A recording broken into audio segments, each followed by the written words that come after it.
Mikroorganizmlar.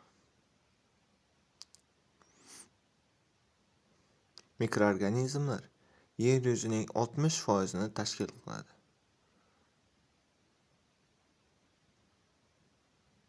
Mikroblar, mikroorganizmlar 2-3 billion turli xildagi mikroblar mavjud.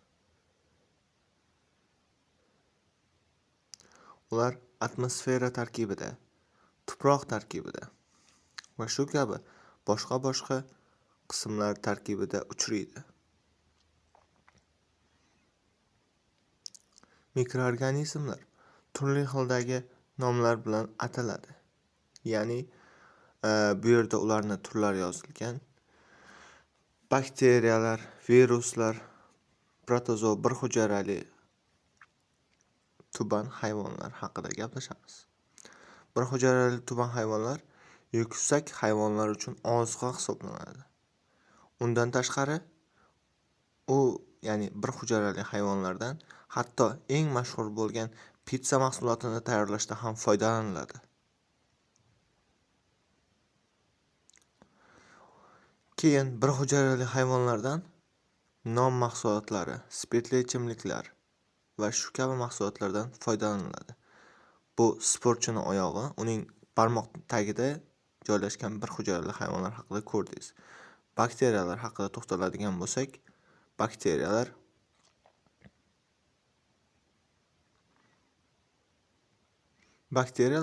inson tanasini teri qismida 100 million tani tashkil qiladi. Undan tashqari ichki organlarda ham uchraydi. Ulardan xalos bo'lish uchun esa quyidagi mahsulotlardan foydalanish mumkin.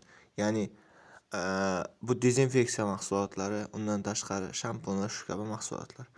Undan tashqari inson ichagining ichki qismida ham bakteriyalar mavjud.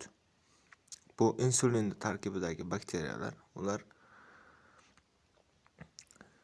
mikroorganizmlardan sanoatda ham foydalaniladi, ya'ni sut va shu kabi mahsulotlar tayyorlashda. Undan tashqari mikroorganizmlardan yoqilg'i mahsulotlarini sintez qilishda ham keng miqyosda foydalaniladi.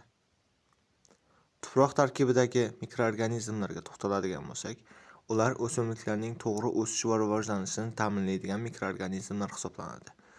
Ular asosan o'simliklarga oziqa mahsulotlarini yetkazib berishda xizmat qiladi. Bular azotni fiksatsiyalovchi bakteriyalar hisoblanadi. Viruslar bir hujayrali tuban hayvonlar tarkibiga kirsa-da, ularni biz alohida qism sifatida ko'rishimiz mumkin. Ya'ni chunki ular hujayra tashqarisida umuman hayotiy funksiyalarni namoyon qilmaydi. Algeya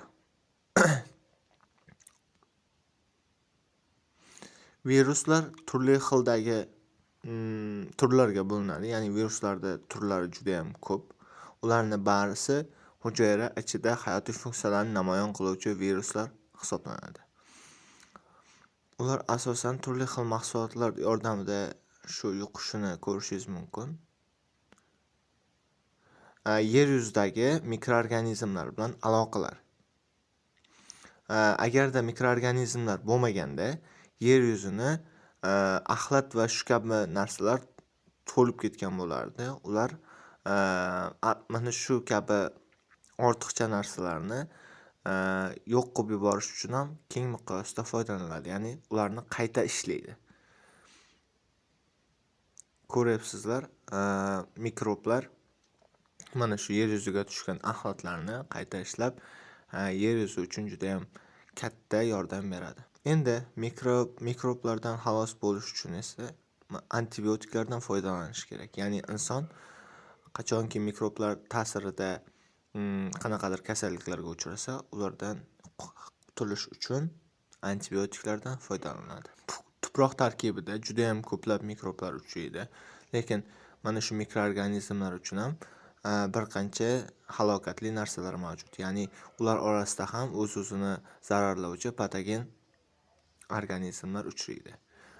Masalan, bitta misol keltirib o'tadigan bo'lsak, bakteriyalarni zararlovchi bakteriofag virusi. Agarda mikroorganizmlar bo'lmaganda, hatto inson nafas ham ololmasdi. E'tiboringiz uchun rahmat. Xayr.